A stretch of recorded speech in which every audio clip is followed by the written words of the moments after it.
Wednesday, December 11th, 2024. We welcome you into today's edition of The Lunch Break. Chris Schubert here with you for the next 2 hours, KDUS AM 1060. The baseball winter meetings, the baseball offseason continues to heat up. We await news on Kevin Durant being reevaluated today. I don't know if we will get that information during the show. If we do, we will react to it in due time. We have to talk about those Phoenix Suns, our first look at the New England Patriots. A lot for us to get to here today on the program. I was driving in today thinking about the Phoenix Suns, who are off until Friday when they take on the Utah Jazz, and we are awaiting that news for Kevin Durant's reevaluation of his ankle injury to see if he will return on Friday. There is some optimism that that will be the case, but we're going to wait until we get the final word that he is returning to the lineup. And I was driving in today, and I was trying to put my finger on what this team reminds me of, what this team makes me feel like. And it's an obscure comparison I'm going to make. It is an obscure reference. You're going to have to join me on the journey, but that is today's Daily Special. Time for our top story of the day. It's the Daily Special. Now, I have producer Dylan in studio today. Producer Dylan, younger than me. This might not land the analogy with him the way I think it will land with a lot of you. We'll see. I'll get the thumbs up or the thumbs down. He will tell me if I'm off base here. The 2024-2025 Phoenix Suns remind me of a television show. And they remind me of a very specific television show. Because it is a television show that you look at and you need to see who is going to appear on that show to see if you are interested in the Phoenix Suns. Because we've laid the case out to you. This team, it's Kevin Durant healthy, or you know what it's going to look like. Not worth it. Not really worth the investment. Not really worth the time. It doesn't look great when Kevin Durant is in there. So Kevin Durant has to be healthy and on this team playing for me to get excited about Suns basketball. Well, you know what this reminds me of? This reminds me of the current version, a modern-day 2024 era Saturday Night Live. That is what the 2024-25 Phoenix Suns are. They are Saturday Night Live. You don't watch Saturday Night Live the way that you used to when Will Ferrell was on there and Adam Sandler was on there and all the comedians. Chris Farley, we just go on and on, just naming all the great, funny people that have been on Saturday Night Live over the years. You would stop everything you're doing. It's Saturday night. I've got to watch SNL. I've got to see what's going on. They have the pulse of the world. Saturday Night Live no longer has that cultural draw. What it does have is viral moments that pop off in one-offs. A guy named Domingo. Some quick humored thing that they say on the Weekend Update. And they go viral in small little doses. That's the Phoenix Suns. When Kevin Durant is healthy, that's like SNL having a really cool guest star or guest comedian that you're going to go out of your way to see the opening monologue. You're going to make sure I got to see what Bill Burr says tonight because he's the guest star on Saturday Night Live. Or Adam Sandler's coming back. I got to see that. That's Kevin Durant's availability in the Suns lineup. When he's not, it's your normal, average, run-of-the-mill Saturday Night Live episode that may have a moment here or there that pops off, that may have a viral video, a cool moment from Devin Booker or Bradley Beal. But there is nothing worth sitting down and devoting hours of your day or evening to consume Suns basketball. That's what they are. Kevin Durant is the old school comedian or the really cool guest star, and the rest of the Phoenix Suns is your current SNL cast. There's probably a large portion of you listening to this show that can't name more than 2 members of the current SNL cast. You can't do it. They're kind of funny. They can maybe put together a compelling skit if it's written correctly, but more often than not, it's kind of a dud, right? And after a while, you kind of give the new cast a chance, but after a while you go, you know what? This isn't worth my time anymore. I'm not going to stay up late on Saturday to watch this. I'll do something else with my time. I'll read a book. I'll binge a TV show on Netflix. I'll do something else. That's how I feel about this current version of the Phoenix Suns. If Kevin Durant is not in the lineup, if Kevin Durant is not available to play for the Phoenix Suns, I ask legitimately the question, why bother? We have a 10-game sample size of Kevin Durant not being in the lineup for the Suns. They are 1-9 in those games. So I hope later on today we learn the news. We learn the information that Kevin Durant is returning to the lineup on Friday when they take on the Jazz. Because it would be like getting that announcement that Larry David or Adam Sandler or some cool, hip comedian that everybody knows about, Sebastian Maniscalco, that's probably a big comedian name I can throw out here, that those people are going to be on SNL and you want to go out of your way to see it. SNL was an institution. SNL, you did everything possible to clear the way. This Suns team was supposed to be an institution. They are supposed to be championship caliber. We're going to get into that a little bit later on here in the show because around the NBA, they might not be as championship caliber in one area than we thought they were. That's coming up in hour number 2 of the program. But this was supposed to be the standard in basketball. This was a team that was supposed to be at the top of the Western Conference, just like SNL was at the top of television. And now, it's just kind of in the background. It goes viral every once in a while. Every so often you check in, you go, oh, that's cool. Oh, the Suns did that? Oh, SNL, that's funny. That's what the Phoenix Suns have been reduced down to this season. Now, unlike Saturday Night Live, to continue this analogy, they have the ability, as long as Kevin Durant is healthy, to go on a run like SNL went on. Because we saw how good it looked when everybody was healthy and everybody was available in the lineup. A 9-1 start. I would compare that to peak SNL. You drop everything you're doing to watch that Suns team play because that Suns team, that group can win the Western Conference. That group can compete for a championship. That group is worth investing your time, your energy, your money into. This version, they haven't given you a reason to do that. They have not given you a reason to clear your schedule to sit down and watch 2-3 hours worth of basketball multiple times a week. They have not deserved you to spend your money to go see them. They haven't earned that because they are showing the same warts that they had a year ago. They are showing the same flaws and faults that they had a year ago. And these weren't flaws or faults that nobody could see coming. We very clearly understood when this team signed up to run it back. And by run it back, I mean keeping Kevin Durant, keeping Bradley Beal, and keeping Devin Booker. Keeping the big three and running it back with them as the centerpiece of your team. This was always on the table. And so, yes, Kevin Durant might only miss 3 games, and he might return to this team on Friday. But that would be 10 games already that he has missed this season. And I am not going to sell to you, the listener of this show, the idea that those are the only 10 games that Kevin Durant is going to miss this season. Because the money says that that's not going to be the case. The probability, the history tells us that that's probably not going to be the case. So this is going to be a conversation that we are going to be dumped back into. I don't know if it's going to be immediately. I don't know if it's going to be in 2 weeks, in a month, 2 months, but I forecast, this is going to be one of the best predictions I ever made here on this show because I'm not really going out on a limb here. This is not a big, bold prediction to start the show. I think the SNL thing was my big, bold start to the show. Kevin Durant's going to miss more time this season. Bradley Beal is going to miss more time this season.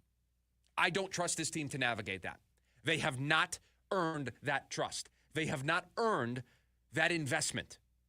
And so I don't blame you if you're checked out on this team. We said on Friday, we're done. We are done with this team. Today, we find out if they are going to be able to, on Friday, start to get things back on track, or if it's going to be another week. And if it is another week, just like SNL, take that remote, turn it to something else. Because they have not earned They have not warranted you to sit down and devote and dedicate your time to this team. Not where I wanted to start the show today. Didn't want to be negative, but you've got a Cardinal team that blew 3 in a row, and their playoff hopes are basically dashed. You got a Suns team that is spiraling out of control, and just driving in today, for whatever reason, SNL popped into my head, and it all kind of clicked. The puzzle just kind of fit together perfectly. And so that is where we start here today. We await to see the news on Kevin Durant. We will obviously update you the moment that we hear anything on Kevin Durant's reevaluation that is supposed to take place today ahead of their game on Friday against the Jazz. That is when they will return to action. There is some growing optimism that Kevin Durant will be available for that game, but until we get official word from the team, I think it's safe to just kind of put that on pause and wait to see what happens. On the other side, Max Fried signed for big bucks. Corbin Burns is going to be next. Why it might further push the Arizona Diamondbacks to cash in. That's next on the lunch break. KDUS, AM 1060.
There's nothing better.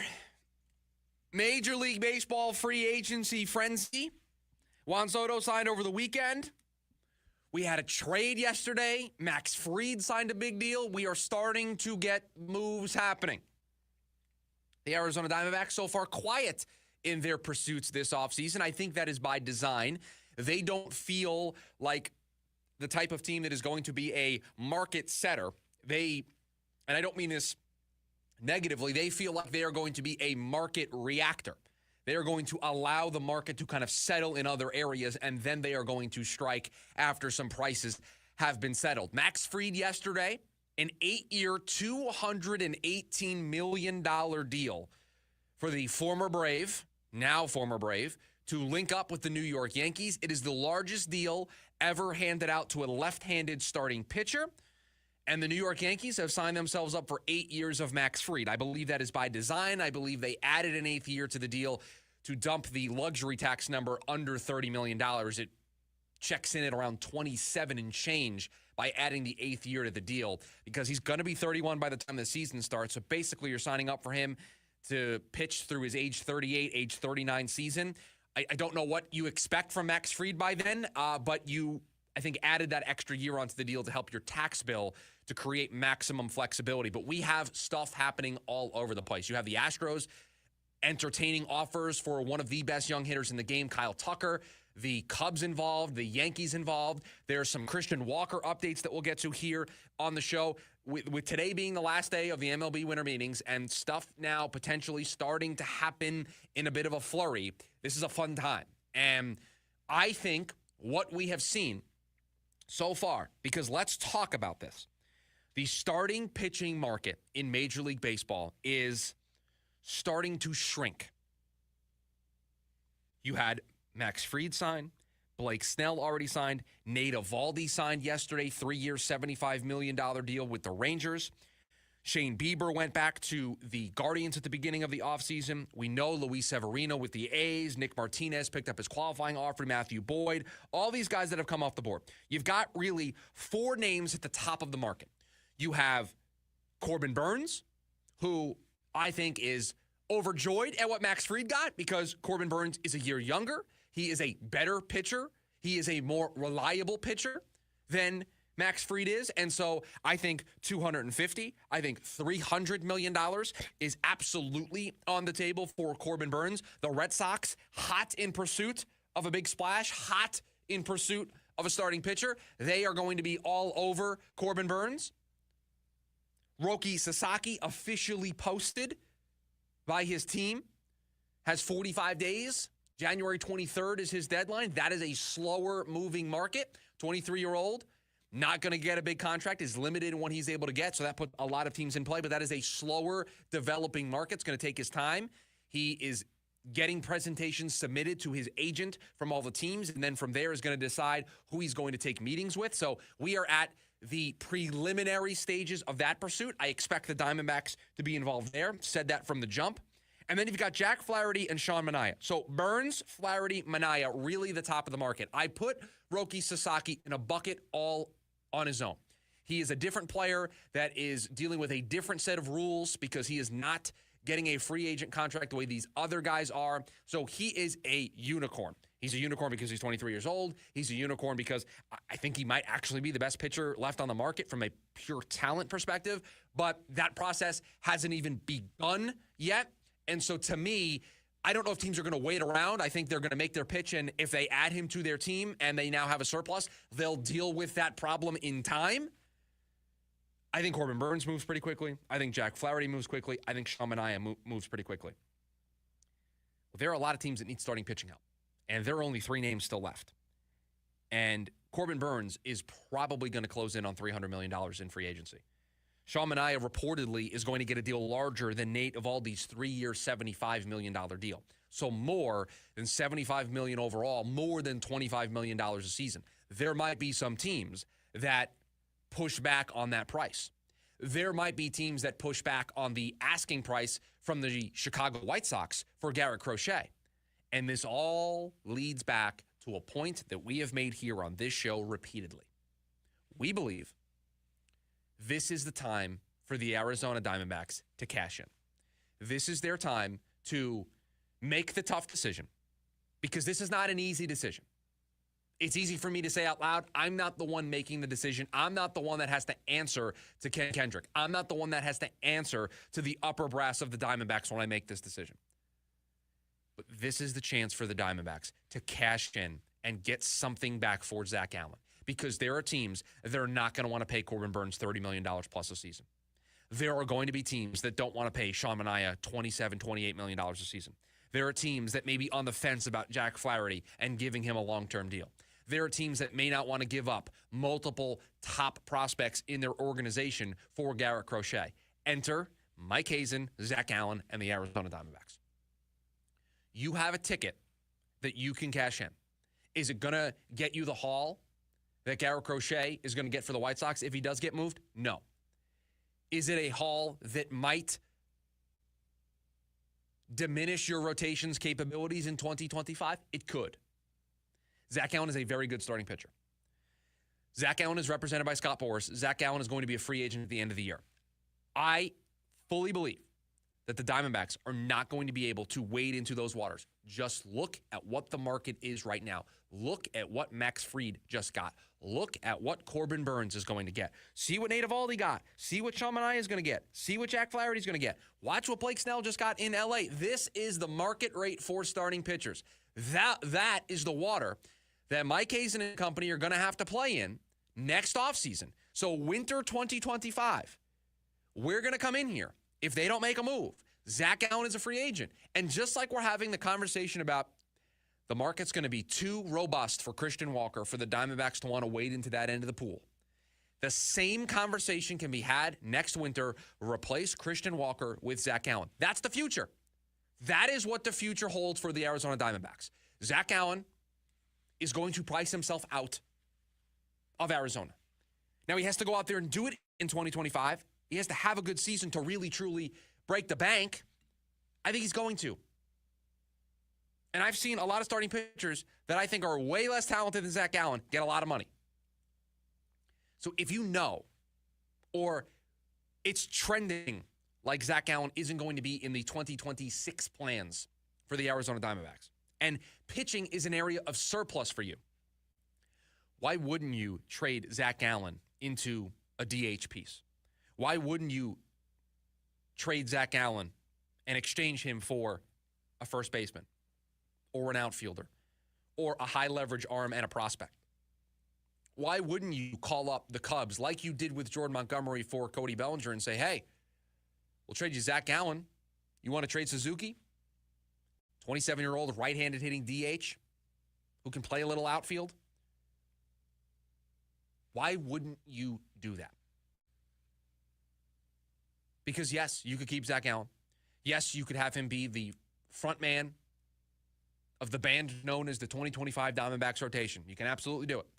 And your rotation would be good. Your rotation would be one of the better ones, one of the more deeper ones in all of baseball. And that might lead to success. That might lead to you making the playoffs again.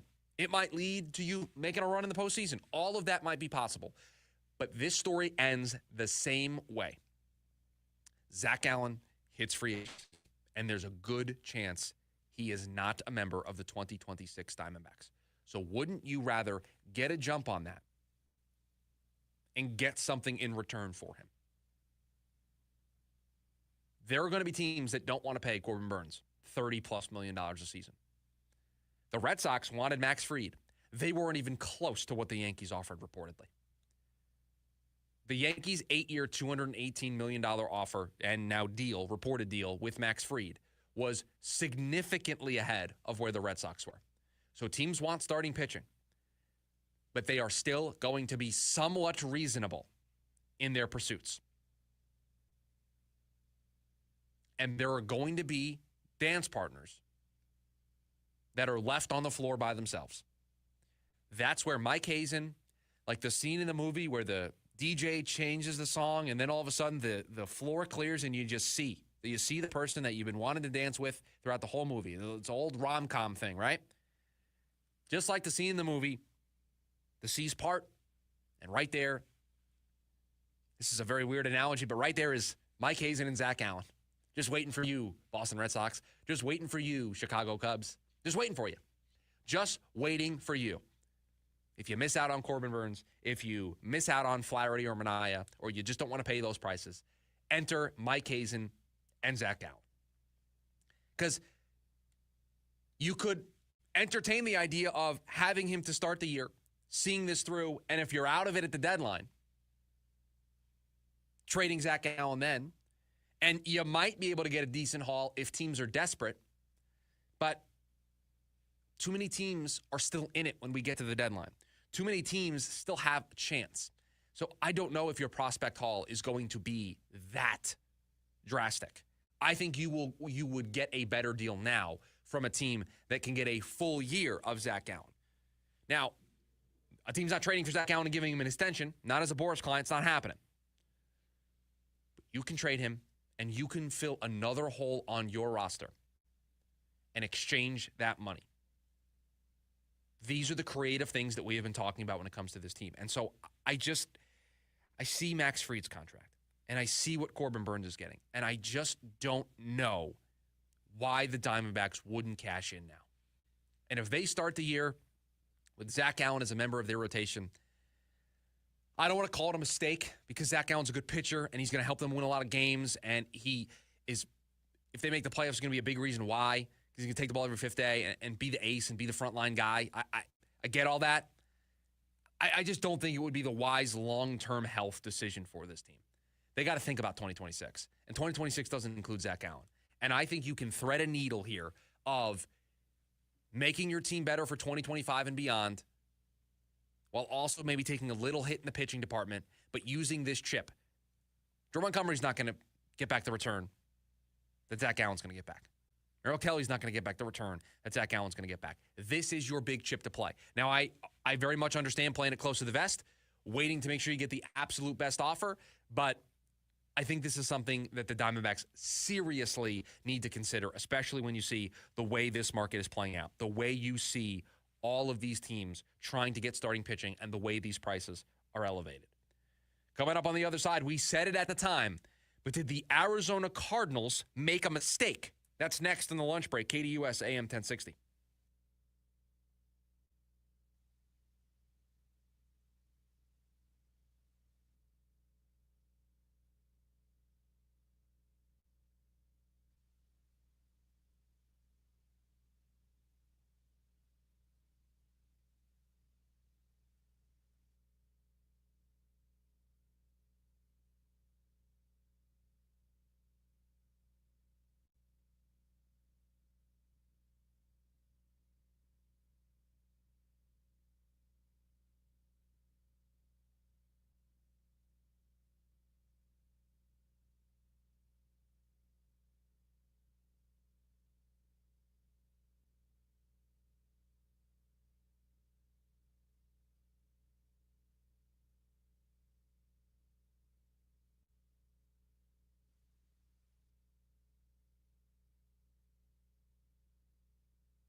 Welcome back to the show, The Lunch Break, KDUS AM 1060. We appreciate you joining us here. 480-864-1060 is the phone number for you to join us.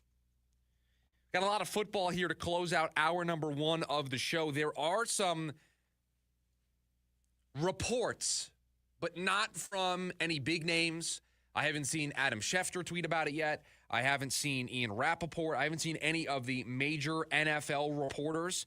None of the Pete Thamels of the world in college landscape. I haven't seen it yet, but there are some reports out there.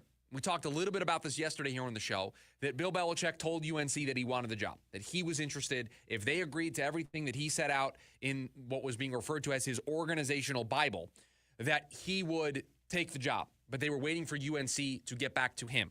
There are some early reports this morning. Again, not from anybody like the Pete Thamels of the world, Ian Rappaport, Adam Schefter, those that would be plugged in, obviously, on the Bill side of things, but would also be plugged in on the college side of things.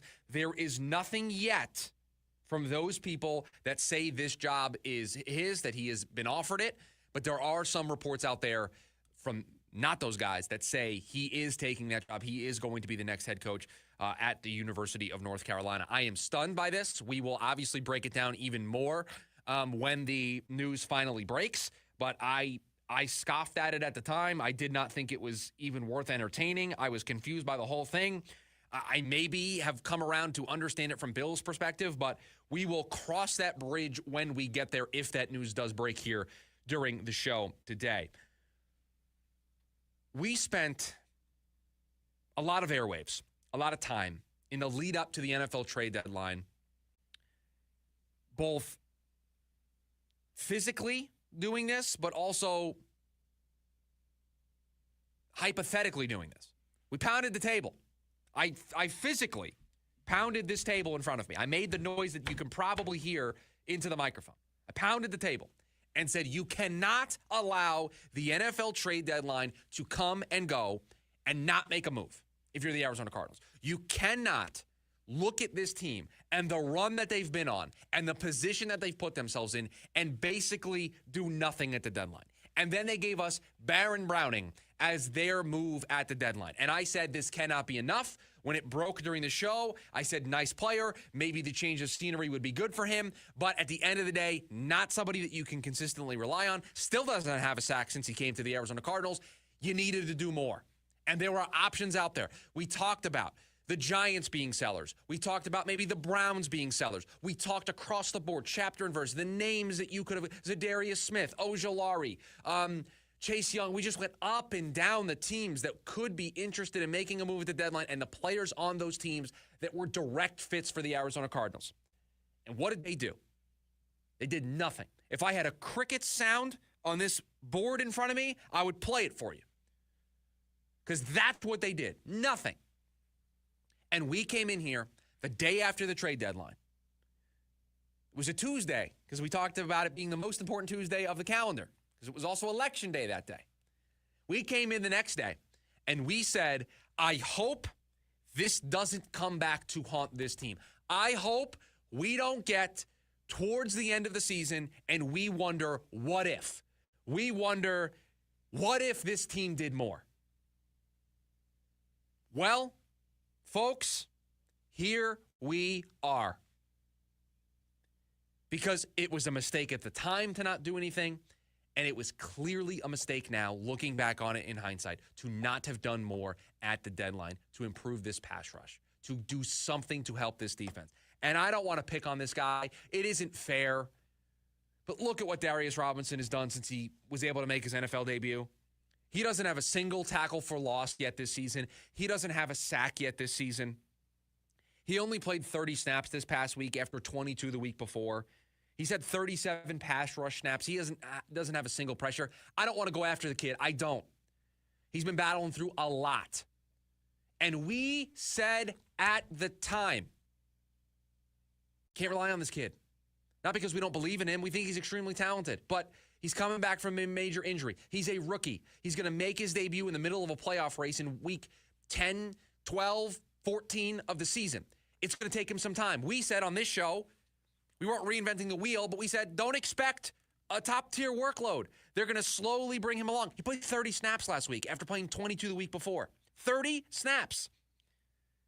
I'd have to go back and look at how many snaps in these games, but he's probably not even at 50, 60% yet. It was foolish to think that he could provide any immediate value to this team. His long-term future is bright for this team. He is a piece that when we talk in the offseason about the building blocks of this team, he should be mentioned. He will be mentioned. I'll make sure of it. He is a key member of the future of this team. When you talk about the core, when you talk about the foundational pieces of the Cardinals moving forward, Darius Robinson is in that conversation. But this year, this team in a playoff race, he wasn't going to be impactful enough. Time was going to run out. When we first had the conversation about him coming back, there was about 7 games left on the calendar. And we were playing the game of, okay, well, he might come back here, but is he going to play a ton? And what's it going to look like? And we started crossing off games that we thought he was going to be able to be super impactful. And we got down to, it was going to be about like 2 or 3 games where you were going to be able to really unleash him. We've got 4 games left in the calendar. He played 30 snaps last week, and he hasn't had a single pressure yet this season. Again, not knocking the kid. Those are the stats. That's the truth of the situation. This Cardinal team, this Cardinal organization, they clearly should have known that they could not count on a rookie that's coming back from an injury, that's coming back from all of the stuff, to thrust him directly into a playoff race and expect him to be the missing piece instead of making a trade at the deadline was foolish. If radio host, I just talking to a microphone for a living. Some people would say I'm a hack, just talking to a microphone. That's all I do. You just get to bloviate for 2 hours. You don't actually do anything. You might be right. But if I can see it, if I could see that Darius Robinson, while a good player and a big part of the future, couldn't be counted on, because it's unfair. Those are unfair expectations to put on a kid in his rookie season.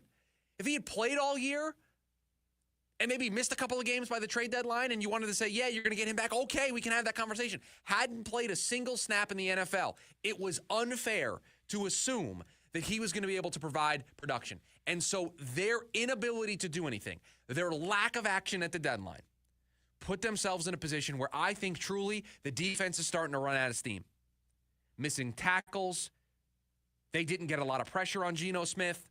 They blew up in the second half of the Minnesota game. It just feels like they are slowly running out of steam. And they are running out of steam at the worst possible time. They made a mistake. It's okay. It's not going to cost anybody their job. But they made a mistake.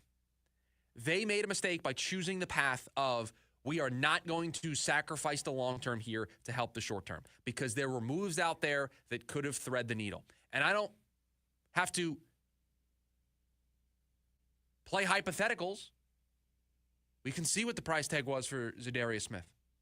We can see what the going rate was for Josh Uche going from the Patriots to the Chiefs. We can see what the market was at the time, what it is.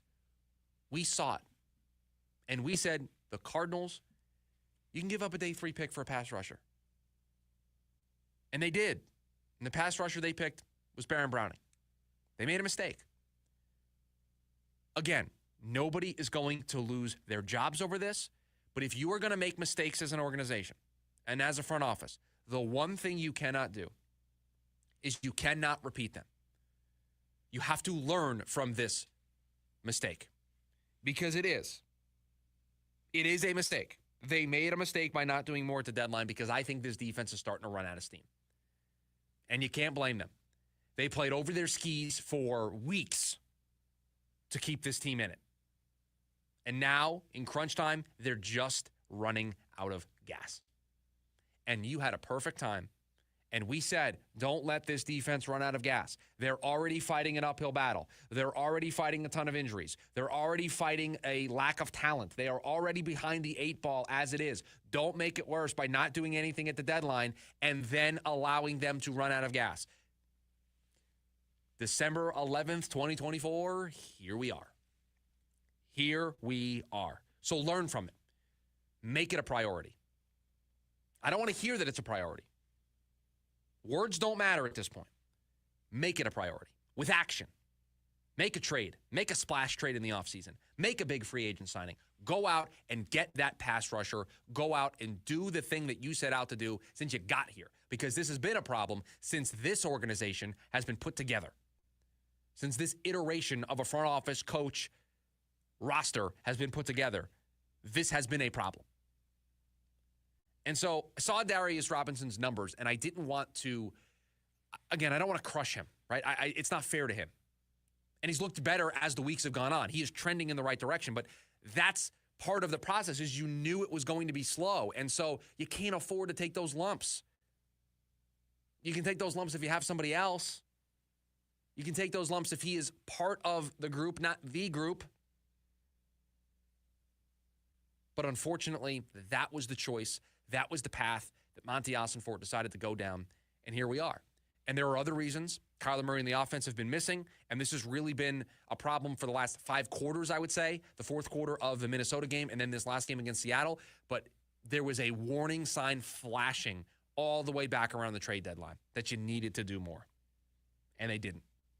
And here we are. Well, they're going to play a game on Sunday. They are going to take on the New England Patriots. It's been a while. We haven't had to do this in a little bit. So we're going to dust this off. We're going to take our first look at those New England Patriots. No, not coached by Bill Belichick anymore, but they are the upcoming opponent for the Arizona Cardinals. We dive into the New England Patriots, and we do it next here on the lunch break, KDUS AM 1060.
Normally when we do this, I like to bring you the numbers on a team. I like to tell you how good they are offensively. I like to tell you how good they are defensively. We like to try to pick out some weak spots for this matchup.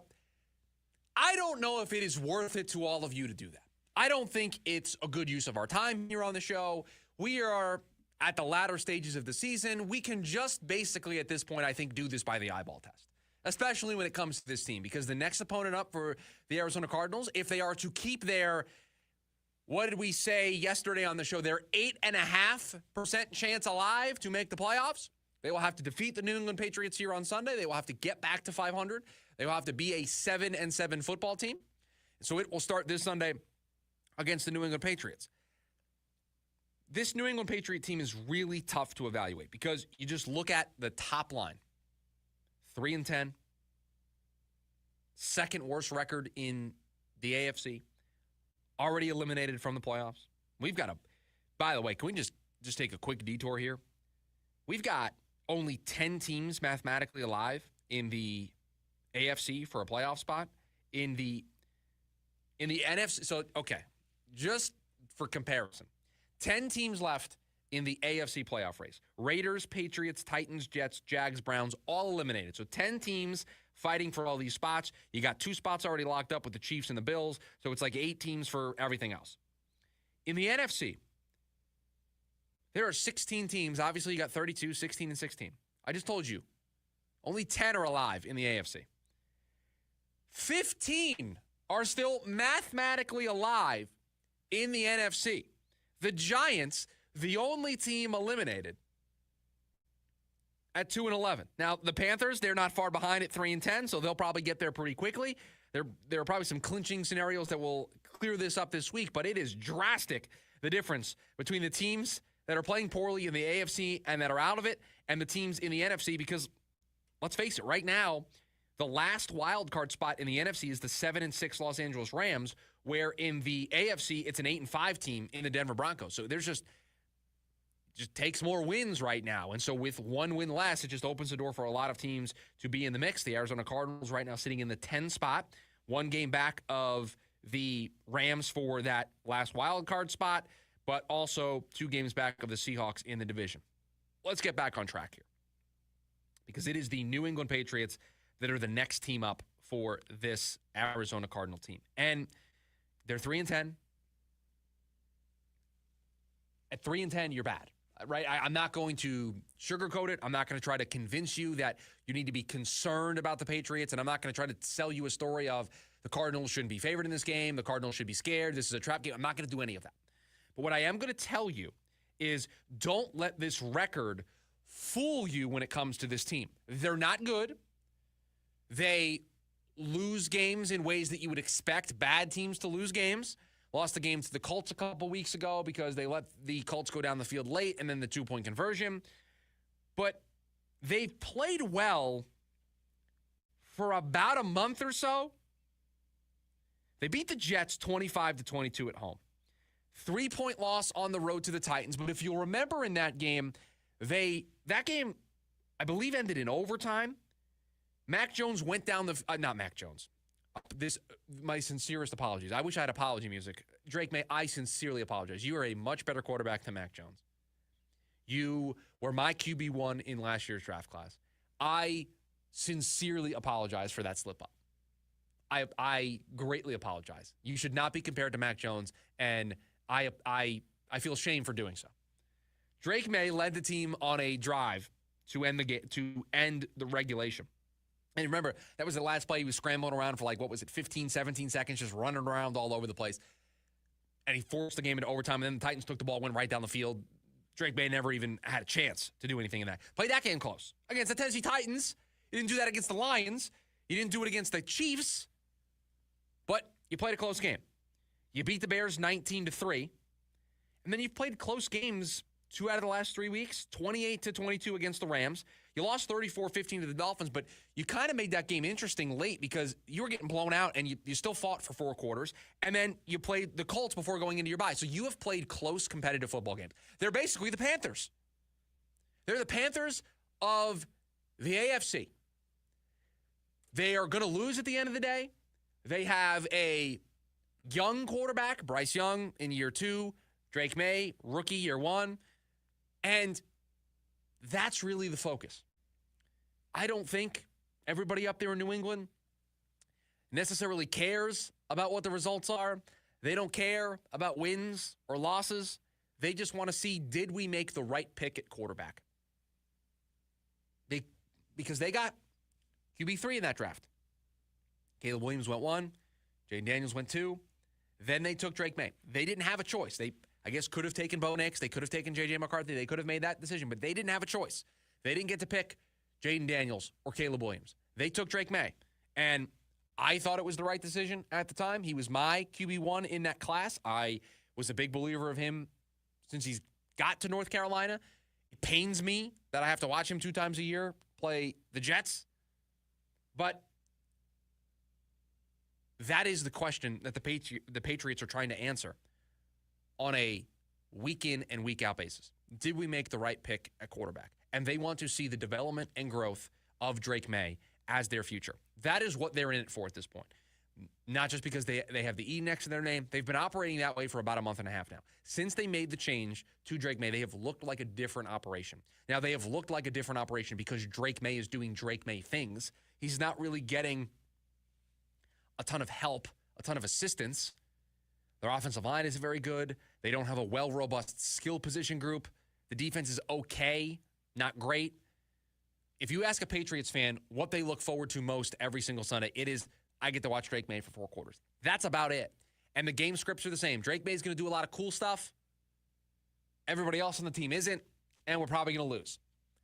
That's been the Patriot way, no pun intended, for the last couple of weeks now. And so that's the big priority for this Cardinals team. Because if you slow down and you stop Drake May, they don't have a whole lot else. They don't have a great offensive line that's going to forecast a great running game. They have talent. They have Ramondre Stevenson. But they're not going to, I think, overwhelm you by running the football. Drake May is their offense. Drake May has only played 9 games this season. He's almost the second leading rusher on the team. He's less than 30 yards behind Antonio Gibson. He averages 9.1 yards per rush. So, yes, they have Ramondre Stevenson. Yes, they have Antonio Gibson. But the motto for the last 9 games has been Drake May, Drake May, Drake May. And so that is the message.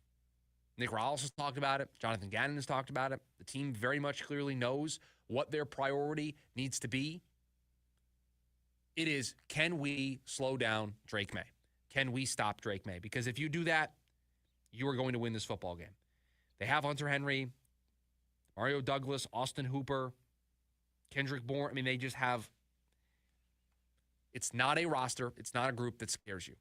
What scares you is if you are unable to slow down Drake May, he can beat you on the ground. He's looked good throwing the ball. 11 touchdowns, 8 interceptions in the 9 games, 67% completion percentage, 1,700 yards. Has looked really good. Has looked infinitely better than what they were getting with Jacoby Brissett out there. So he's a massive upgrade at the quarterback spot, and he is showing those flashes of being a franchise quarterback. So you have to, as the defense, a defense that we just talked about might be running out of gas, you have to find a way to stop Drake May. And so I'm not going to throw fancy numbers at you. I'm not going to tell you what the Patriots defense has done this year. I'm not going to tell you what the Patriots offense has done this year, statistically, where they rank in points per game and yards per game and turnovers, because it all boils down to one specific thing. Because there is one thing the Patriots do well: Drake May. That's it. You make life difficult for Drake May. You don't give him space to run the ball. You don't give him windows to operate in down the field, and you make it a long, tough day for Drake May, you're going to win the football game because they don't have another complementary piece that they can provide. They are not going to be able to just run the ball a bunch with Ramondre Stevenson and Antonio Gibson. They don't have that great of an offensive line. You have to get sustained pressure. So this is the week. If Darius Robinson's going to have a coming out party, if this defense is going to show that they still have some gas left in the tank, if this team is going to show the fight that, yeah, you might say that their playoff hopes are dashed, but they've got an 8.5% chance, and they're going to fight like they are still mathematically alive, because they are. If we are going to see that fight, it needs to show up early and often. You cannot play a close game against this team. You can't. You're supposed to dominate this team. You're supposed to do to this team what you did to the Bears, what you did to the Jets.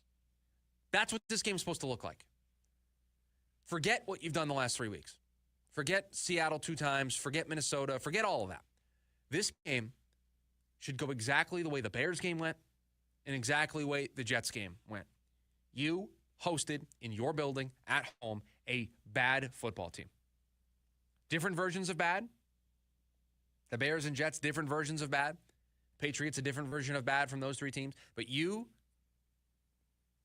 have shown this recipe. Bad football team comes into your building. You have shown an ability to dominate those opponents. This is an opponent that you should dominate. Now, they've played teams close. They have played games close. You have shown that when you play teams like this, you blow them out. And if you want to make a statement, if you want to try to get us back on board, this game's a blowout. That's what this game is on Sunday. Drake May, Drake May, Drake May. It is that simple.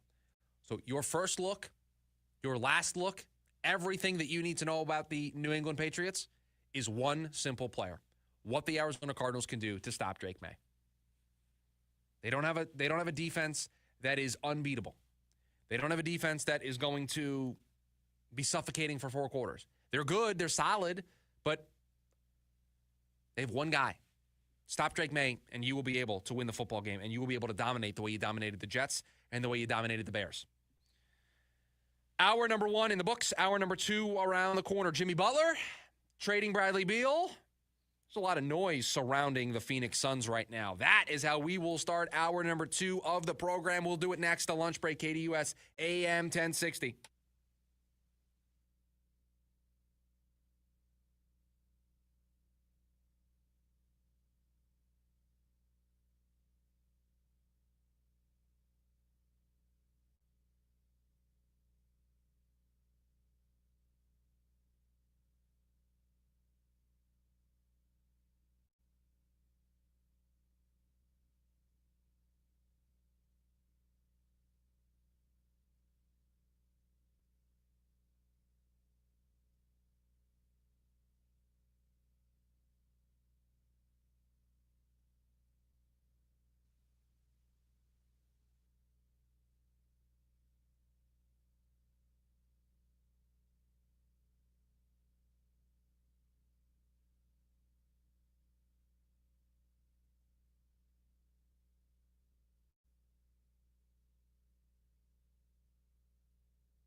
We start hour number 2 of the program with a major trade in baseball. I said in hour number 1 of the program that the pitching market was firing. It was hot. The Red Sox were in hot pursuit of Corbin Burns.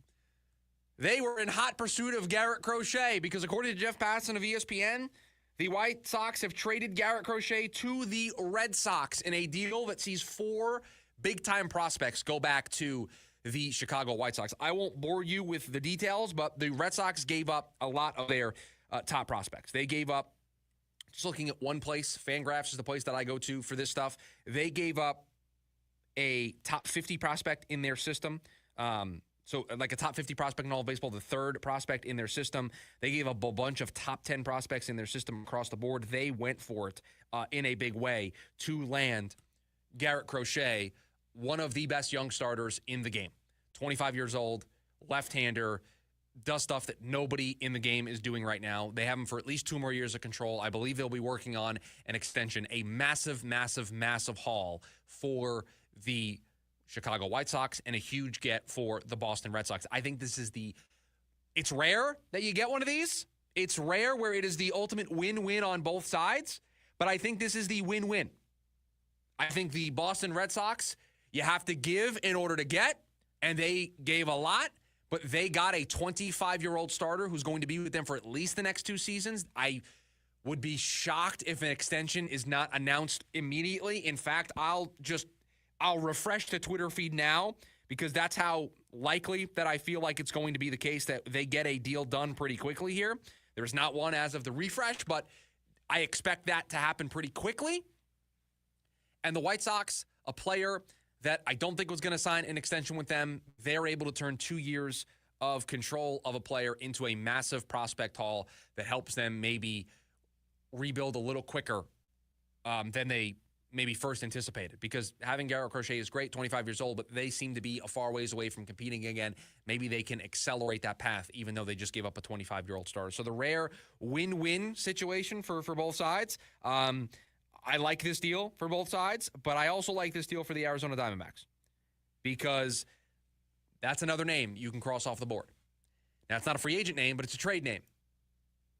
There are teams that were talking to the White Sox about Garrett Crochet that now have to go back to the drawing board, that now have to go back to a whiteboard that has a list of a bunch of names that they're interested in. And I think that's where you circle back and the Arizona Diamondbacks and Zach Gallen come into play. So Garrett Crochet off the board. We get maybe a last-minute buzzer beater type deal before the MLB winter meetings close, and we'll see if there's anything else that will happen here today. But the pitching market is starting to heat up, and I think that's good news for the Arizona Diamondbacks. We'll talk more baseball here in a little bit. We'll talk about some plan B options for the Diamondbacks if Christian Walker does decide to go someplace else for 2025. But where we wanted to start hour number 2 of the program is with the Phoenix Suns, because I saw a screenshot yesterday in Suns Twitter land of a Bradley Beal trade to the Brooklyn Nets. I have seen the story that Jimmy Butler might be traded from the Heat. I have seen all of the noise of people talking about Jimmy Butler coming to the Suns. I have seen it all. I have heard it all. Let's talk about this in reality. Suns aren't trading for Jimmy Butler. Suns aren't trading Bradley Beal. Bradley Beal has a no-trade clause. Bradley Beal can dictate how this is going to go. And if you're going to trade Bradley Beal, it better be to a place where, and he doesn't need to say yes, but it better be a place where he's going to want to say yes to, because you can't trade him to a bottom feeder team in the Eastern Conference or in the Western Conference to try to get a play. You can't do that. He is not going to waive his no-trade clause to go play for a team that doesn't have any postseason aspirations in the short term. He's not going to do that. He's going to say, I have this no-trade clause in my contract. I'm good. I wonder when a team starts, and I was thinking about this in baseball because with all these deals that get announced, everyone goes, oh, they have a full no-trade clause, no deferrals. Everyone's talking about the intricacies of the contract. I'm wondering, and I don't even know if you could legally do this, so this is me just spitballing here on the air, but I wonder when a team puts in a full no trade clause, but you're only allowed to use it a certain number of times.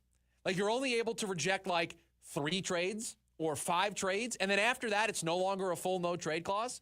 Now, the problem with that is it would have to be like a good faith effort by the team. Like, hey, we actually have this deal. We need you to waive the no trade clause. Like there would have to be some legal layers that would need to be, I think, passed. Like you can't just, passing Bradley Beal in the hallway go, hey, you want to waive your no trade clause? And if he says no, that counts as one of the 5. No, we probably need to have a little bit more rules on it.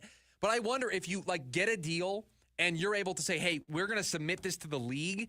And the league is going to say, yes, this is an official trade, but it needs the waive of the no trade clause. And then if you bring it back to the player and the player says no thanks, that then counts as one. I'm waiting for the day that a team tries to do this, because no trade clauses are an albatross. They are a anchor to your organization because you give them out as the sweetener to get somebody in the building, but all they end up doing is creating animosity. Because if a player starts to deteriorate skill-wise, or if the situation on the team starts to go sour, it just creates this negative cloud. You saw the Rangers deal with this, the New York Rangers, that is, with Jacob Trouba, their defenseman. They threatened to waive him if he wouldn't waive his no-trade clause. They threatened to just cut him. So then he waived his no-trade clause to go to Anaheim. Like it creates, this is not apples to apples, but opt-outs in baseball are the same way. I mean, you saw what Ken Kendrick said about Jordan Montgomery, and he said, you can say what you want, I'm still opting into my deal. I'm still opting into the $22.5 million. So these no-trade clauses are an anchor. They're an albatross. Why on earth would Bradley Beal waive a no-trade clause to go play for, let's pick a bad team that isn't Washington because he was from there. That's where he played originally. Let's pick a bad team. Why would he want to go to the Portland Trailblazers? Why would he want to go to the Bulls? They're playing better this year, but they've been a bad franchise the last couple of years. Why would he want to do that? Why would he want to waive his no-trade clause? So everyone's like, the Suns will just trade with this team to... Really? Why would Bradley Beal want to do that? Would Bradley Beal want to go to Charlotte? Would he want to go to Toronto? Would he want to go to New Orleans? No. He's not going to any of those places. So this pipe dream that everybody has, that the Miami Heat, who are 12-10 in the 5 seed, are going to trade Jimmy Butler to the Suns. The problem is Bradley Beal's going back in that deal. I don't know if Bradley Beal says yes to that deal. And so that stops everything that you are able to do. So these big-time creative moves that people want to come up with in the NBA trade machine, and, they'll trade him to the Brooklyn Nets and get back Cam Johnson. And then I saw this package yesterday that had Cam Johnson as the centerpiece coming back from Brooklyn, and Bradley Beal was going to Brooklyn in the deal. It was a 1-for-3 swap. And I was like, why would Bradley Beal do that? Why would the Brooklyn Nets do that? This is the price that the Suns paid when they gave the no-trade clause out and when they made the decision to run it back. Here's the worst-kept secret about this, right? Everybody's trying to figure out how they can convince Bradley Beal to waive his no-trade clause, and they're trying to come up with all these good trades that see Bradley Beal go out. Do you want to know when Bradley Beal gets traded? If he is ever going to get traded as a member of the Phoenix Suns? He's the third guy to go. Kevin Durant and Devin Booker go first, because then Bradley Beal's going to look around and go, well, I don't want to be here. I don't want to be a part of this. But it's only after Kevin Durant and Devin Booker are no longer here. Bradley Beal is the last guy to go. Bradley Beal only goes, in my opinion, if they blow it up. And then at that point, he's the last piece that gets moved. That's what a no-trade clause does to the Phoenix Suns. And so, listen, I love nothing more than reckless speculation. I love nothing more than a good NBA trade. I love nothing more than hypothetical trades that we can dissect here on the show. So I appreciate the work that y'all are doing out there. I appreciate the NBA trade machine screenshots of Bradley Beal going to a bunch of different places. I appreciate all the rumors of, oh, Jimmy Butler's available. Oh, Bradley Beal for Jimmy Butler. I love it. I appreciate it. But we got to operate in reality sometimes. And the reality of the situation is Bradley Beal's not going anywhere. And if he is going somewhere, he's going to be the last person that gets moved of the big three of the Phoenix Suns. That's just the truth of the matter. That's just the situation that the Suns find themselves in. They're limited. They're boxed in to what they can do. They either have to figure it out with this group or nothing is going to happen, and they're going to blow it up either at the trade deadline or in the summer. There isn't any major tinkering that you can do to this team. There isn't moving Bradley Beal and getting Jimmy Butler fit. That solution, that magical solution, doesn't exist. This either works or it gets blown up. That's it. It either works and they win a championship, or this summer we're having some tough conversations. It's either or. It's either or. There isn't a pathway to just shed Bradley Beal's salary and continue with Kevin Durant and Devin Booker. That path doesn't exist. At least I can't see it existing. So I appreciate it. It's fun. Not happening. Coming up next, what is plan B for the Arizona Diamondbacks if Christian Walker signs elsewhere because his market is starting to heat up? That's next on the lunch break. KDUS AM 1060.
We welcome you back into the program, the lunch break. We got you till 1 o'clock here today on the Wednesday edition of the show. 480-864-1060 is the phone number for you to join us here on the program. Diving back into baseball. Maybe you missed it.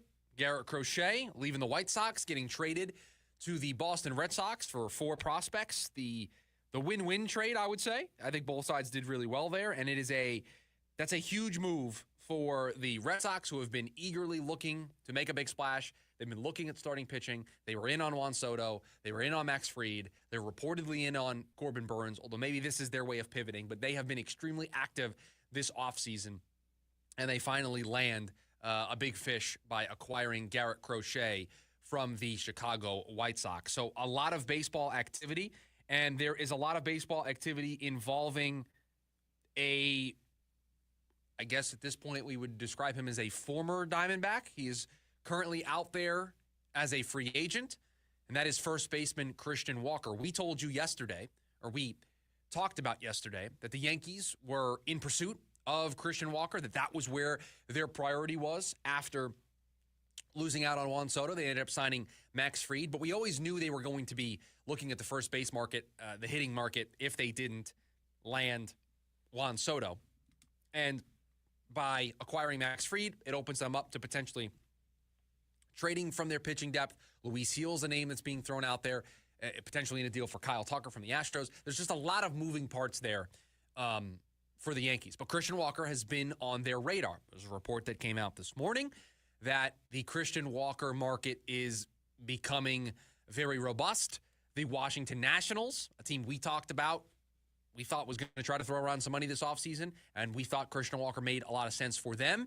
They are apparently also in the mix. And so we are starting to see the market emerge. We are starting to see what teams might be in pursuit of Christian Walker. And we played you some Mike Hazen cuts yesterday, and I think it's worth playing them one more time here during this segment. This is what Mike Hazen said when he was on MLB Network. He was asked, you'll hear Matt Vasgersian ask the question. This was his update on the Christian Walker situation as of about 2 days ago.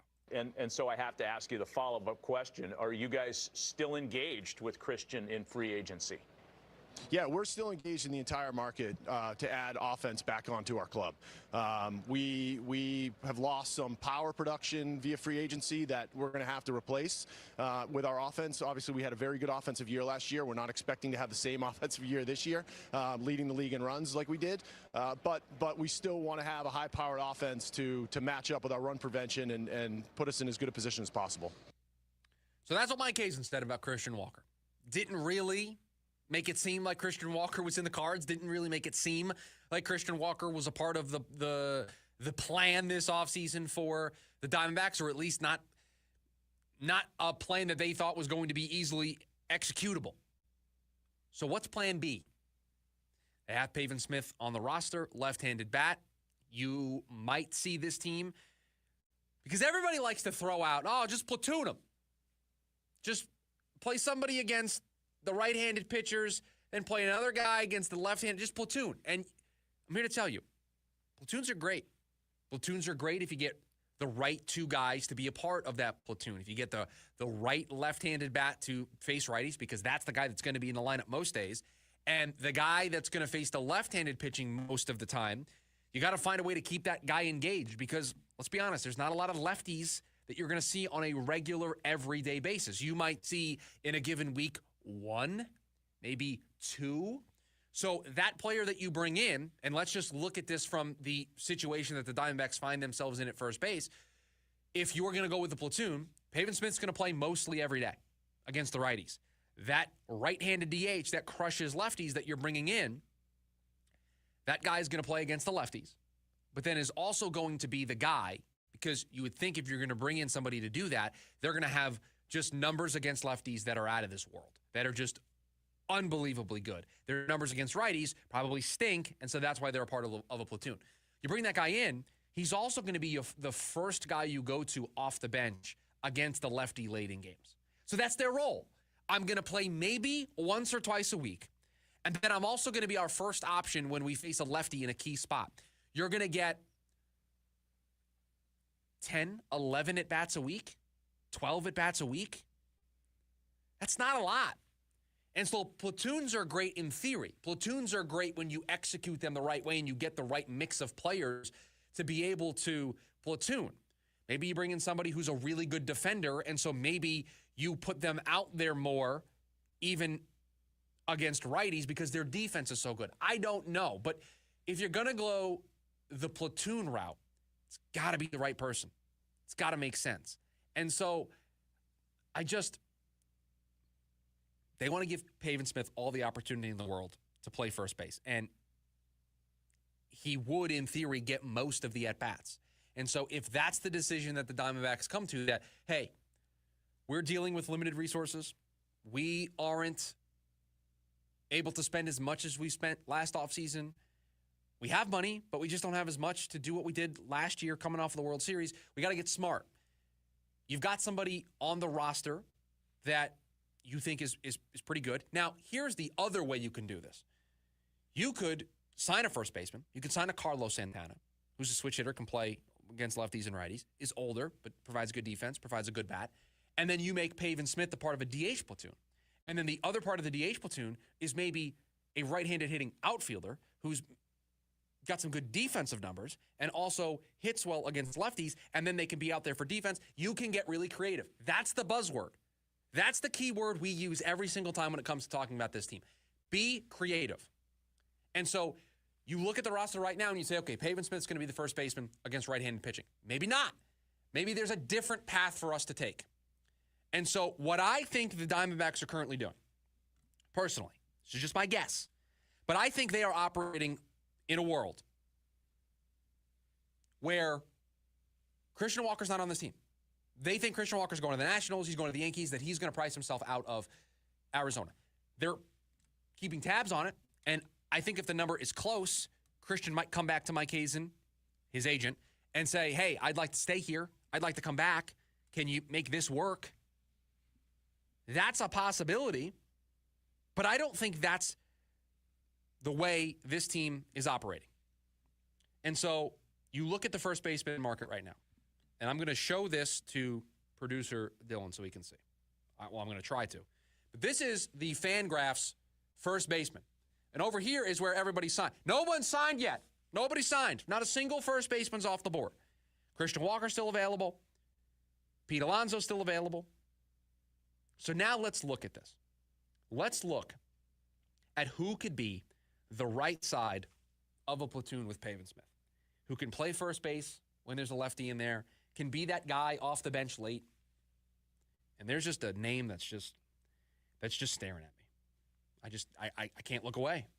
I can't look away for a variety of different reasons. Last year, he hit 22 home runs.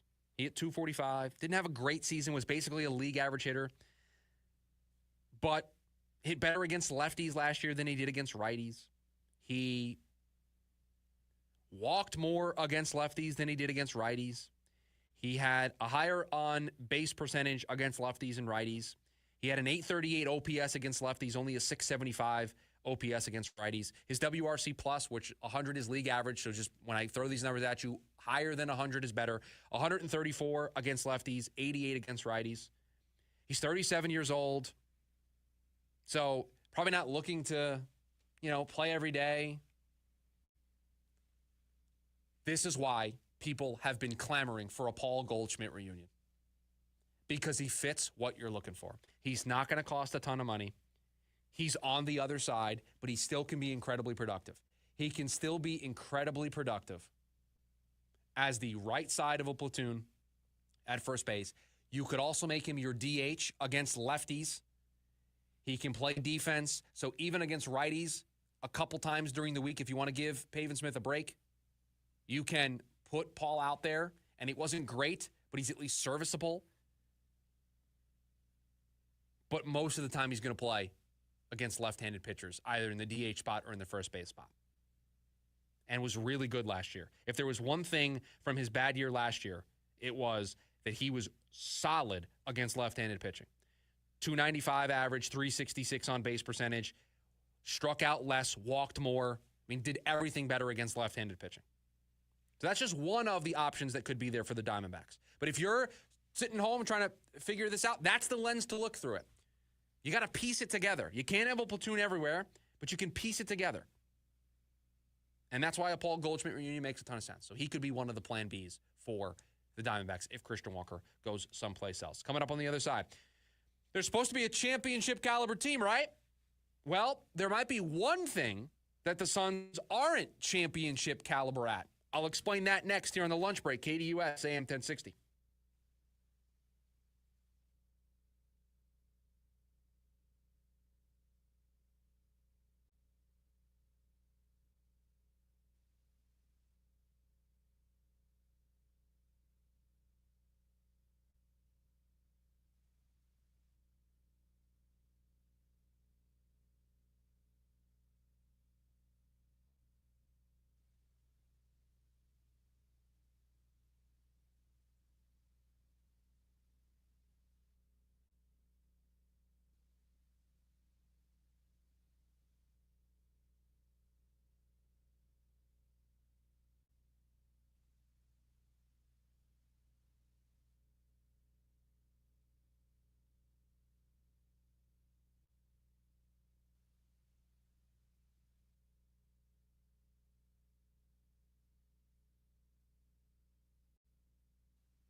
When people that know the sport the best speak, I think we should listen.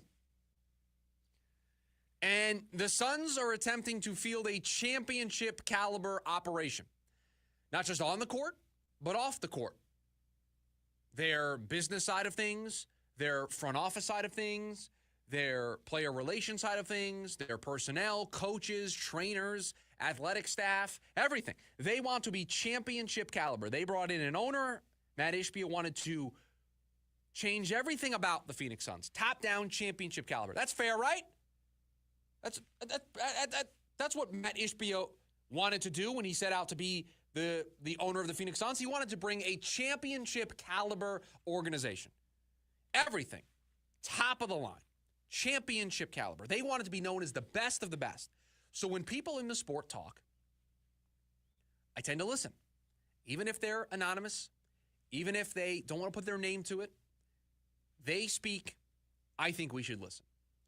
The Athletic published a story today that had 3 of their top reporters on. And here is how it's titled. Okay, I'm just going to read you the headline. Now, these writers don't come up with the headline, but I'm just going to read the headline to you, okay? And then maybe we can see where your brain immediately went to. What are the top 10 front offices in the NBA? Here's how 40 executives and coaches voted. I mean, I got to tell you, you're checking all the boxes for me. It's a list. It's rankings. I get to see where the Phoenix Suns are on this list. It's going to provide a talking point. I am in. Sign me up. So 40 executives, current executives, and coaches voted in this. So here's how it worked. Presidents, general managers, VPs, assistant GMs, all across the board. They were allowed to vote on teams, and it was tiered the way the NBA MVP voting is tiered. So if you get a first-place vote, that's worth 10 points. And then it tiers all the way down. There was one rule. You couldn't vote for your own team. That feels reasonable. That feels fair. So we've got a big sample size. I've got 40 people that work in the NBA, 40 people that are associating themselves with other organizations. They're talking to other organizations. They're hearing. So they know. They're in the know. I'll read you the top 10. That's not really important for this conversation, but I'll tell you who the top 10 were because I think it actually can tie in to the conversation we're going to have. Oklahoma City ran away with it, 354 points. Then it was Boston at 250, Miami at 114, Memphis 64, Minnesota 54, New York 41, Orlando 33, Cleveland 30, Golden State 21, San Antonio 14. Those are your top 10. There are a lot of the teams in there that make sense. Boston, all right, that makes sense. Championship in recent years. They have a nice young core. Brad Stevens seems like he's doing a good job. Hiring the right coaches. That makes sense.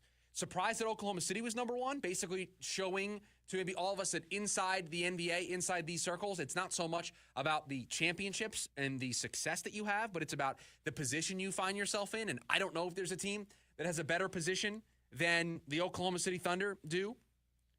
Miami, they've been basically the same organization for a long time, so the stability, all of this makes sense. New York, they seemingly, in Leon Rose, have the right executive in charge. So you can see all the reasons why these are the teams in the top 10. But I also have the list of everybody else that received votes and the point allocation. And they didn't make the top 10, but these teams were mentioned by at least one of the 40 executives. Indiana and Houston both got 12. Philly got 10. Utah got 9. Dallas 8. Brooklyn 6. Milwaukee 3. Toronto 2. Washington, Denver, and the Clippers all got 1 vote, which means they were put 5th one time.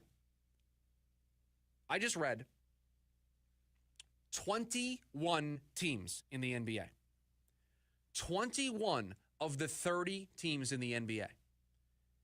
By somebody around the league thought that at least 21 of the 30 teams in the NBA were top 5 front offices. At least. Because Washington, Denver, the Clippers, they got 1 point.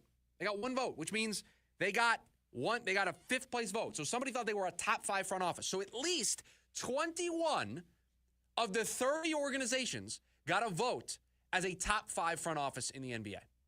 You know who didn't get? You know who's one of those 9 teams? The Phoenix Suns. I have a little Post-it note. It's been sitting here the whole show because I had to write these down. I am going to read to you the other 8 teams that the Suns joined as teams not getting a vote of having a top 5 front office. They didn't make the top 10. They didn't receive a vote. The Atlanta Hawks, the Chicago Bulls, Detroit Pistons, Charlotte Hornets, the Los Angeles Lakers, the Sacramento Kings, the Portland Trail Blazers, the New Orleans Pelicans. And then obviously the Phoenix Suns. Is that a group you want to be associated with? Is that a group that you want to share something in common with that you didn't get a vote to having one of the best front offices in the NBA? The Suns' front office peers are telling us, we don't think the Suns are running a good operation over there. We don't think James Jones is a good executive. We don't think that front office has it figured out. That's what this list tells you. This list tells you that those 40 executives and coaches and everybody that was given a vote for this think the Suns are very much like the Hornets the Pelicans, the Pistons, the Kings, the Trailblazers. I ask you, is that a group you want to associate yourself with? When you think of the teams in the NBA and you think of their current trajectory, you think of their future trajectory, and you think of all of the issues that have plagued those teams, all of these teams have a lot in common. The Bulls were poorly run for a really long time. The Pistons still poorly run. Charlotte, I don't know what they're doing. The Lakers, what are they doing? Sacramento, we thought they had it figured out, and then they've just kind of taken a step backwards. They're doing better this year. Portland, New Orleans, that's the bottom of the Western Conference. That's who the Suns were grouped with. And I don't think it was by accident. I don't think these 40 executives forgot to include the Phoenix Suns. They went, oh, totally slipped my mind. James Jones, what a great executive. I don't think that happened. I think this poll, these results, tell you something that I think we've all thought for a really long time. This front office isn't well respected. It's not well regarded. It hasn't really done all of the right things. They had a nice offseason. They had a better offseason than most. I think a lot of us thought this offseason wasn't going to be what it needed to be for two reasons. They were limited in what they were able to do, and a lack of faith in James Jones and company to be able to execute the limited vision that they were able to have. Because they didn't have the resources that other teams had. And a lot of people, myself included, sat back and said, man, is James Jones really the executive that's going to be able to oversee this? Because James Jones is the executive that put this team in this mess. He oversaw us being in this spot. And so Matt Ishbia talks about championship caliber. Wants to be a championship level organization. The rest of the NBA, because it's not like this was a closely contested group here. It wasn't like there were only 12 teams, that 21 teams received at least one vote as a top front office. Toronto got 2 votes. They're 7-20 this year. Washington got a vote. They have 5 wins on the season. Now, it's not all just about the results currently, but it's about the direction. Do we feel better about the Toronto direction? That's what this is telling you, that the Toronto group, the Washington group, they have a better handle on things than the Phoenix Suns do. And this stuff matters when you're talking about trades. You're talking about free agency. The rest of the NBA told us here today, via this anonymous front office report card, they don't view the Phoenix Suns at all. They don't think they're good. They don't even think they're in the middle of the road. Because if they were in the middle of the road, they would be getting votes like Utah, Dallas, Brooklyn, Milwaukee, Toronto, Washington, all these teams. They didn't sniff a single vote. This confirmed a lot of the suspicions I had about, I'm not so sure this is the right front office for the Phoenix Suns. And we've been bashing on them a lot today. We opened the show with an analogy to Saturday Night Live. We talked in the top of hour number 2 about the trade situation that they find themselves in. But all of that can be tied directly to decisions that this front office made and continues to make. So I'm not surprised they're compared to Atlanta, Chicago, Detroit, Charlotte, the Lakers, Sacramento, Portland, New Orleans. Not surprised that they're not on this list, that they're on my little Post-it note that I'll show to the YouTube audience that has the list of teams, and the Suns are on there. They didn't make the fancy athletic graphic. They made the fancy lunch break graphic. That's what they made. They made our cool graphic on a Post-it note of how poor of a front office the rest of the NBA thinks they are. I saw a story today, and I clicked on it with the idea of, I didn't know where the Phoenix Suns were going to rank. And I didn't know if it was, when I clicked on the story, I didn't know if it was going to be something worth talking about here on the show. And I saw the top 10, and I was like, all right, the Suns aren't in there. I'm not necessarily surprised by that. But then it was the others receiving votes, and I saw that, and it's really tiny at the bottom. I'm like, okay. And I'm scrolling through, and I'm looking at all, and I'm like, the Phoenix Suns aren't on this list at all? That means 40 individual ballots were submitted for this, 1 through 5. The Phoenix Suns didn't appear on a single one. And you might say, oh, there might be some personal bias. 40 different executives, assistant GMs, presidents, current GMs, runs the gambit of what is a front office. 40 different ballots were submitted. I'm sure somebody in the Suns voted in this. Now, they couldn't vote for themselves. I got that. But, so they're one of the 40 at least. So that means at least 39 other ballots came back, said, no, Phoenix Suns, not a good organization. It's a bad look. It's a bad look for a team that's kind of teetering right now, and we don't know what the summer is going to look like. We don't know what the rest of the season is going to look like. We wrap up this edition of The Lunch Break with the leftovers. We will do it next. KDUS AM 1060.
Back to wrap up this edition of The Lunch Break.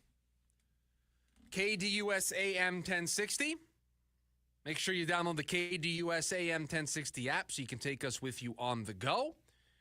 You don't have to just be listening in your car or on the website. You can take us with you with the KDUS AM 1060 app.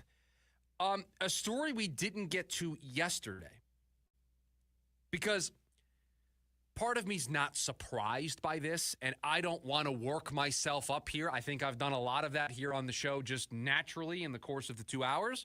So I don't want to do it again for this story because I'm disappointed, but I'm not surprised by this. The Heisman finalists were announced, and Cam Scatterbo was not named as one of the finalists, meaning he did not get the invite to New York. I know a lot of you are upset. I know there's a lot of you that are frustrated. I am also upset. I am also frustrated. I believe Cam Scatterbo deserved a seat in New York. I believe he deserved to be one of the 3 finalists. I believe he is one of the 3 best players in college football this year. I believe in that. I'm not going to say anything original here, but I'm kind of happy that he got snubbed because he's just going to run over people, whether it's Clemson or it's Texas. He's just going to run over people in the Peach Bowl. He's going to be angry. He is going to be like, okay, you don't think I'm a Heisman finalist? Watch this. And so I think that fuel, that motivation is going to be fun to see. Not that he needs it. I think he's been the underdog most of his life, most of his collegiate career. He started out where? Sac State? I mean, he was not at a major program before coming to ASU, and he has come here and he has been exceptional. He's been the MVP of this team, and I'm excited to watch him channel this underdog energy one more time, at least in the Peach Bowl when they take on the winner of Clemson or Texas. And so he wasn't named as a Heisman finalist. I'm not surprised by it. I'll ask producer Dylan this. He'll give me the thumbs up or the thumbs down. Did you see that there was somebody here in town who outed themselves as a voter for the Heisman? Not that we knew that they weren't a voter, but that they put Cam Skattebo number 1 on their Heisman ballot. Did you see this? You did not see this. Okay. So there is and again, we do not treat you like idiots here on this show. We treat you with the respect that you deserve. We know that there are other sports talk radio stations here in town.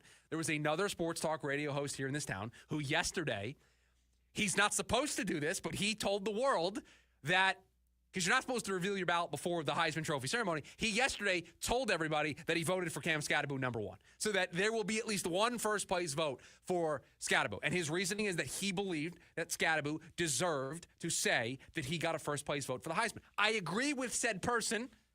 Not sure I agree with the methods. I'm not sure I agree with maybe getting yourself into a little bit of trouble, but I can respect it because I think us here in this town, there's some bias to it. There's some homerism to it, obviously, because he's in our backyard. He plays for a university that producer Dylan and I went to. So it means something to us. But he's also one of the best players in college football. He's one of the best running backs in college football. And I think he deserved a spot. Now, I'm not going to get upset about it outside of the context of this conversation, but I did want to at least mention it here because we didn't mention it on yesterday's show that he was snubbed. It was on my list for the leftovers. We got sidetracked by a bunch of other stuff, but he was listed as a finalist. Oh, I've been waiting to get to this story all day today because I can see it now. I can see into the crystal ball. I can see into the future. And I don't have to go that far because it's just next season. But the NFL officially announced today we're getting an NFL game in Berlin next year, and I can just see it now. I can just see Titans, Panthers. I can just see it. I can just see the poor football that they're just going to give to Berlin. I can see it now. Maybe they give them a good game. I don't think so. They gave Munich, Panthers, Giants? So anything's on the table. That is going to be, maybe the NFL proves me wrong when the schedule gets released. Maybe I get a different game there. Maybe we get something entertaining. But I am willing to go on record right here, right now, that when the schedule gets released, and we see the game that is being played in Berlin in 2025, it is going to be, there might be one good team. I can promise you right now there's not going to be two good teams. I can promise you right now that is not going to be Lions Chiefs in Berlin. Not happening. Absolutely not happening. Now, there is a leap that I want to make here. There is another step to this that I want to take because we have the games in London already. We've added Germany. We have a game in Brazil that started the year. Mexico City's been on the docket, right? They've played games there. We're expanding now beyond Munich. Berlin's getting a game. We are starting to see the growth of the game. We are starting to see the game evolve. I think the end game here is far beyond just these one-off games for the NFL. I think the end game here is to start putting teams into Europe. And I think, I could be wrong, I think Roger Goodell would love to get to a place where you have, and this is, I'm talking pie in the sky, when you're sitting down with a couple of buddies and everybody's got the great idea, right? When you're sitting down and you are sitting on the back porch, drinking a couple cocktails, and everybody's got the best idea in the world, and it's going to make you millions. And I'm talking, this is the type of conversation. I think if you asked Roger Goodell if he would like to have 32 teams also over in Europe and have a Super Bowl that is a Europe team versus an American team for the Super Bowl, I think he would say that he would want that. Now, we are a ways away from that. You got to put a team over there first. But I think that in an ideal world, that is what Roger Goodell would like to see the NFL do. And I don't know if Roger Goodell is the commissioner that would see that through. That might be another commissioner or two down the road. But I wonder if the NFL is thinking, and there's a document, a secret document somewhere that has a plan for 32 European teams. Because there's all this talk about doing a European division and doing maybe a handful of teams. Maybe you do 8. I think logistically that creates a little bit of a nightmare with how they would play the teams here in the United States. But if you created a whole conference and you had 64 teams and basically you had 2 leagues running simultaneously, could you imagine what red zone would be like then? We'd need 2 red zones. We would need international red zone, and then we would need our red zone. But I wonder if there is not a dream of, and maybe they don't play each other for the Super Bowl, and maybe it's completely a different league, a separate thing altogether. But I wonder if there is an appetite to put some teams in those European countries, sell a big TV package, and because of how much I know this country loves football, they'd watch that product too. If it was the same with the same rules. Now, do you have enough talent for that? Probably not. But I wonder if there is a conversation somewhere about expanding and having a whole separate league that takes place in Europe. And I know they had this in the past, but it was a developmental league and it was only a couple of teams. I'm talking full blown. We got TV deals. We've got everything is top of the line. It's basically NFL Europe in the context of it is the same product, but just over there with the NFL branding. And I wonder if that's the end game here. Because these one-offs, after a while, I don't care where you play the game. You can play the game on the moon. I don't care. There's nothing appealing to me to have to wake up even earlier to watch a game, okay? The game starts at 10, 11 o'clock. You're talking about I got to wake up at 6:30 to watch a game sometimes? Like, please. If it's my team playing at 6:30 in Berlin or Munich, I'm good. Okay, I don't care that much about the growth of the game. There's clearly an end game here for the NFL, and I wonder if it is some type of division or more than a division, a mini league or something of that variety where they can make their TV deal even bigger and be worth even more. Speaking of international, the FIFA World Cup, they've announced their next 2 locations, 2030, going to be split among 6 countries, mainly headed by Morocco, Portugal, and Spain. So a majority of the games will take place in those 3 countries. There are 3 other countries that are getting one-off games. I believe there's 6 games in total that will be sent to other countries. But the main hosts of the 2030 World Cup, Morocco, Portugal, and Spain. And then the interesting thing is the 2034 World Cup is going to be going to Saudi Arabia. But the problem with that, and there's a lot of problems with that, but problem number 1 with that is they would have to do it during the winter because of how hot it gets in the summer there. And if you do it during the winter, meaning now, this time of year, you have all of these, and I'm sure there are so many people out there right now that are so thrilled that I'm talking soccer. They're just over the moon that this is what I'm doing with my time. But it is the leftovers for a reason, so you know what? Sit down and relax. You have all of the leagues, Premier League, Italian League, French League, Spanish League, all of the main leagues. Internationally, Champions League's going on, all these big-time competitions, these big-time leagues in the countries, England, France, Italy, Spain, they're all going on right now. And so if you're going to do this, and they've awarded it to Saudi Arabia, so now they've got a decade to figure it out. So we'll see in a decade. Juan Soto will still have 5 more years on his deal when we get there. But when we get there, they're going to have to come to an agreement on what they do with these leagues. Do they pause the leagues for an extended period of time? Like, they build in international breaks as it is, but the World Cup takes place normally during the offseason. And so it doesn't really hinder everything. It doesn't really get in the way of everything. So that'll be something to keep an eye on. A follow-up, this will be our last story. A follow-up to something we talked about, I believe it was a leftover story a couple of weeks ago. We talked about all the burglaries that were happening to all these athletes. You can add Joe Burrow to that list. During Monday night's game against Dallas, his home was broken into. Now, I have not seen if it's directly connected to the other burglaries that were out there that forced the FBI to issue a memo to the leagues that they then passed on to the teams. But this is getting scary. Just playing a football game, your house gets broken into. What the heck is going on? That's going to do it for us here on this edition of The Lunch Break. We'll be back tomorrow. Kevin Durant update. We'll get back into the MLB winter meetings. We'll continue our preview of the Cardinals. All for you on tomorrow's edition of the show. Everybody, make it a great rest of your Wednesday. We will see you tomorrow. See ya.